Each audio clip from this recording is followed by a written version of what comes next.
The Hour and the Man. Prince Lotarno rose slowly to his feet, casting one malignant glance at the prisoner before him. "You have heard," he said, "what is alleged against you. Have you anything to say in your defense?"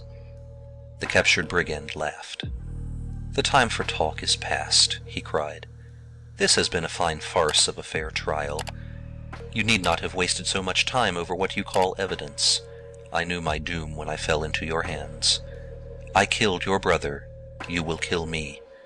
You have proven that I am a murderer and a robber. I could prove the same of you if you were bound hand and foot in my camp as I am bound in your castle. It is useless for me to tell you that I did not know he was your brother, else it would not have happened, for the small robber always respects the larger and more powerful thief. When a wolf is down, the other wolves devour him. I am down, and you will have my head cut off, or my body drawn asunder in your courtyard, whichever pleases your excellency best. It is the fortune of war, and I do not complain. When I say that I am sorry I killed your brother, I merely mean I am sorry you were not the man who stood in his shoes when the shot was fired. You, having more men than I had, have scattered my followers and captured me. You may do with me what you please. My consolation is that killing me will not bring to life the man who is shot. Therefore conclude the farce that has dragged through so many weary hours. Pronounce my sentence. I am ready." There was a moment's silence after the brigand had ceased speaking. Then the prince said, in low tones, but in a voice that made itself heard in every part of the judgment hall, "Your sentence is that on the 15th of January you shall be taken from your cell at 4 o'clock, conducted to the room of execution, and there beheaded." The prince hesitated for a moment as he concluded the sentence, and seemed about to add something more, but apparently he remembered that a report of the trial was to go before the king, whose representative was present, and he was particularly desirous that nothing should go on the records which savored of old-time malignity, for it was well known that His Majesty had a particular aversion to the ancient forms of torture that had obtained heretofore in his kingdom. Recollecting this, the prince sat down. The brigand laughed again. His sentence was evidently not so gruesome as he had expected. He was a man who had lived all his life in the mountains, and he had had no means of knowing that more merciful measures had been introduced into the policy of the government. "I will keep the appointment," he said jauntily, "unless I have a more pressing engagement." The brigand was led away to his cell. "I hope," said the prince, "that you noted the defiant attitude of the prisoner." "I have not failed to do so, your excellency," replied the ambassador. "I think," said the prince, "that under the circumstances his treatment has been most merciful." "I am certain, your excellency," said the ambassador, "that His Majesty will be of the same opinion. For such a miscreant, beheading is too easy a death." The prince was pleased to know that the opinion of the ambassador coincided so entirely with his own. The brigand, Tosa, was taken to a cell in the northern tower, where, by climbing on a bench, he could get a view of the profound valley at the mouth of which the castle was situated.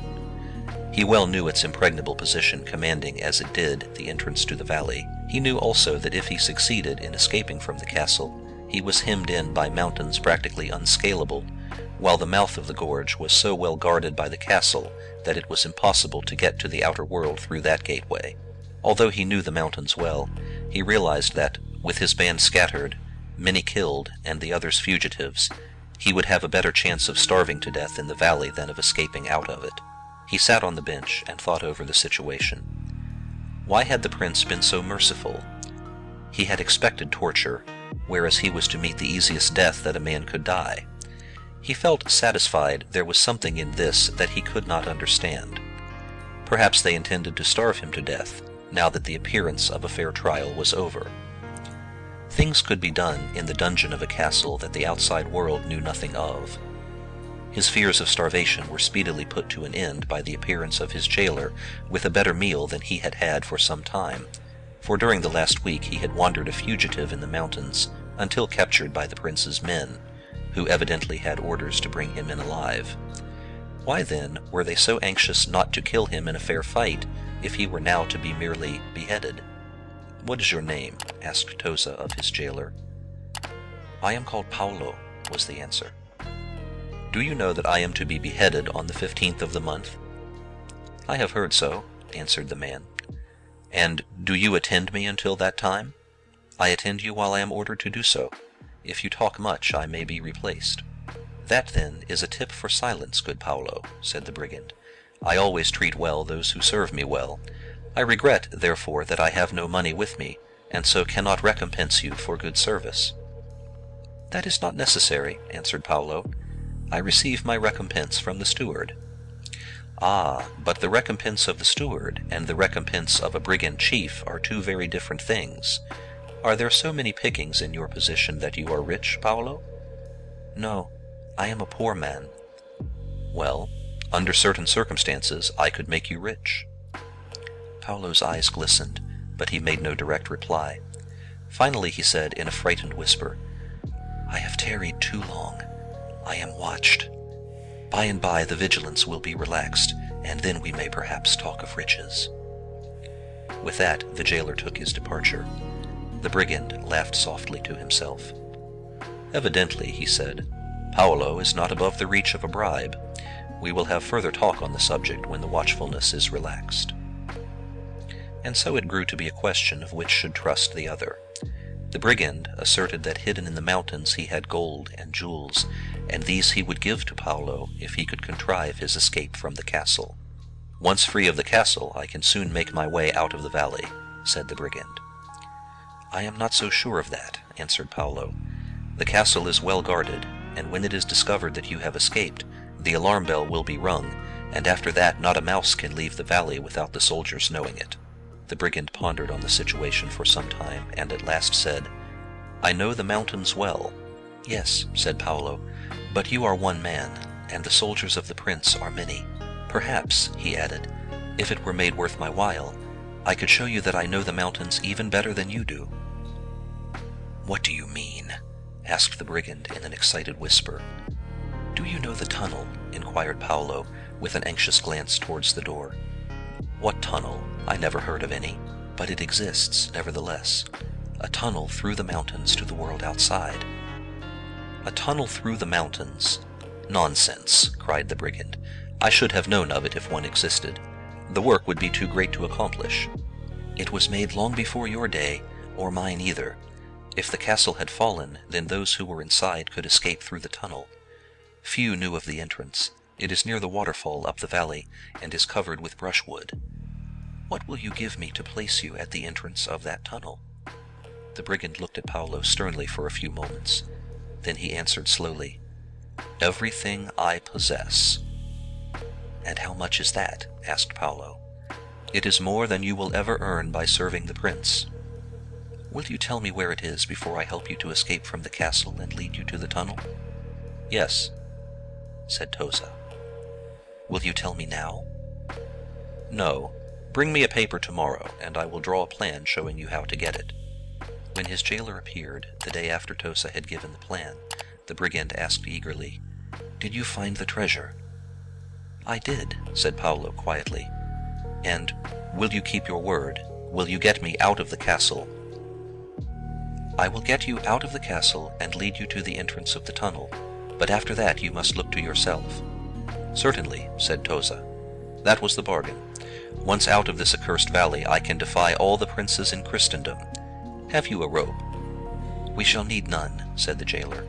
"I will come for you at midnight, and take you out of the castle by the secret passage. Then your escape will not be noticed until morning." At midnight his jailer came and led Tosa through many a tortuous passage, the two men pausing now and then, holding their breaths anxiously as they came to an open court through which a guard paced.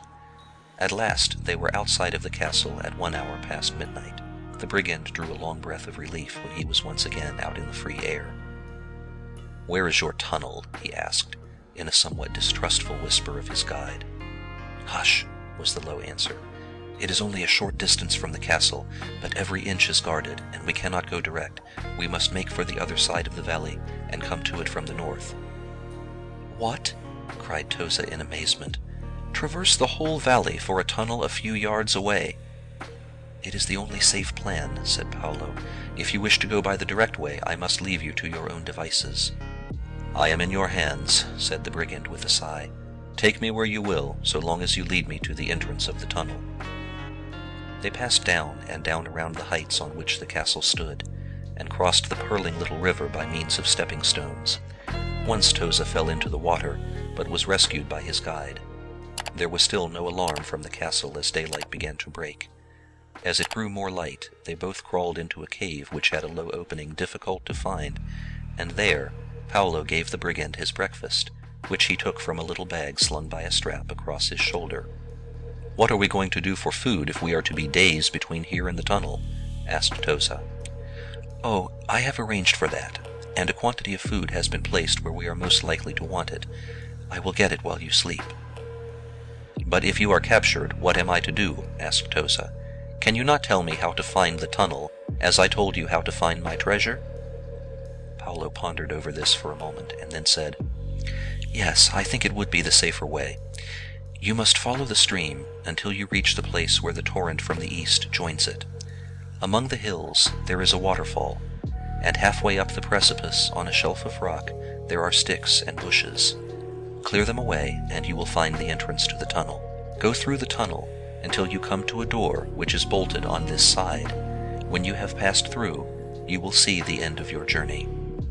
Shortly after daybreak, the big bell of the castle began to toll, and before noon the soldiers were beating the bushes all around them. They were so close that the two men could hear their voices from their hiding place, where they lay in their wet clothes, breathlessly expecting every moment to be discovered. The conversation of two soldiers who were nearest them nearly caused the hearts of the hiding listeners to stop beating. "Is there not a cave near here?" asked one. "Let us search for it." "Nonsense," said the other. "I tell you that they could not have come this far already." "Why could they not have escaped when the guard changed at midnight?" insisted the first speaker. "Because Paolo was seen crossing the courtyard at midnight, and they could have had no other chance of getting away until just before daybreak." This answer seemed to satisfy his comrade, and the search was given up just as they were about to come upon the fugitives. It was a narrow escape, and, brave as the robber was, he looked pale, while Paolo was in a state of collapse. Many times during the nights and days that followed, the brigand and his guide almost fell into the hands of the minions of the prince. Exposure, privation, semi-starvation, and, worse than all, the alternate wrenchings of hope and fear, began to tell upon the stalwart frame of the brigand. Some days and nights of cold winter rain added to their misery. They dare not seek shelter, for every habitable place was watched. When daylight overtook them on their last night's crawl through the valley, they were within a short distance of the waterfall, whose low roar now came soothingly down to them. "Never mind the daylight," said Toza. "Let us push on and reach the tunnel." "I can go no farther," moaned Paolo. "I am exhausted." "Nonsense," cried Toza. "It is but a short distance." "The distance is greater than you think. Besides, we are in full view of the castle. Would you risk everything now that the game is nearly won? You must not forget that the stake is your head, and remember what day this is." "What day is it?" asked the brigand, turning on his guide. "It is the 15th of January, the day on which you were to be executed." Toza caught his breath sharply. Danger and want had made a coward of him, and he shuddered now, which he had not done when he was on his trial and condemned to death. "How do you know it is the 15th?" he asked at last. Paolo held up his stick, notched after the method of Robinson Crusoe. "I am not so strong as you are, and if you will let me rest here until the afternoon, I am willing to make a last effort and try to reach the entrance of the tunnel." "Very well," said Toza shortly. As they lay there that morning, neither could sleep. The noise of the waterfall was music to the ears of them both. Their long toilsome journey was almost over. "What did you do with the gold that you found in the mountains?" asked Toza suddenly. Paolo was taken unawares, and answered, without thinking, "I left it where it was. I will get it after." The brigand said nothing, but that remark condemned Paolo to death. Toza resolved to murder him as soon as they were well out of the tunnel and get the gold himself. They left their hiding place shortly before 12 o'clock, but their progress was so slow, crawling as they had to up the steep side of the mountain, under cover of bushes and trees, that it was well after 3 when they came to the waterfall, which they crossed as best they could on stones and logs. "There," said Toza, shaking himself, "that is our last wetting. Now for the tunnel." The rocky sides of the waterfall hid them from view of the castle, but Paolo called the brigands' attention to the fact that they could be easily seen from the other side of the valley. "It doesn't matter now," said Toza. "Lead the way as quickly as you can to the mouth of the cavern." Paolo scrambled on until he reached a shelf about halfway up the cataract. He threw aside bushes, brambles, and logs, speedily disclosing a hole large enough to admit a man. "You go first," said Paolo, standing aside. "No," answered Toza. "You know the way and must go first. You cannot think that I wish to harm you. I am completely unarmed." "Nevertheless," said Paolo, "I shall not go first. I did not like the way you looked at me when I told you the gold was still in the hills. I admit I distrust you." "Oh, very well," laughed Toza. "It doesn't really matter." And he crawled into the hole in the rock, Paolo following him. Before long the tunnel enlarged so that a man could stand upright. "Stop," said Paolo. "There is the door near here." "Yes," said the robber. "I remember that you spoke of a door," adding, however, "What is it for, and why is it locked?"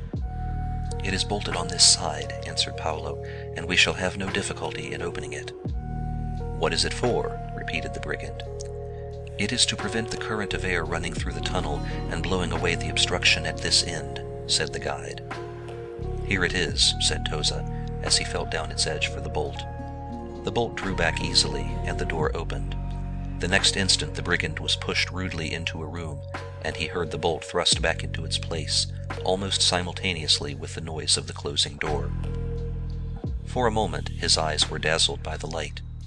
He was in an apartment blazing with torches held by a dozen men standing about. In the center of the room was a block covered with black cloth, and beside it stood a masked executioner, resting the corner of a gleaming axe on the black-draped block, with his hands crossed over the end of the axe's handle. The prince stood there surrounded by his ministers.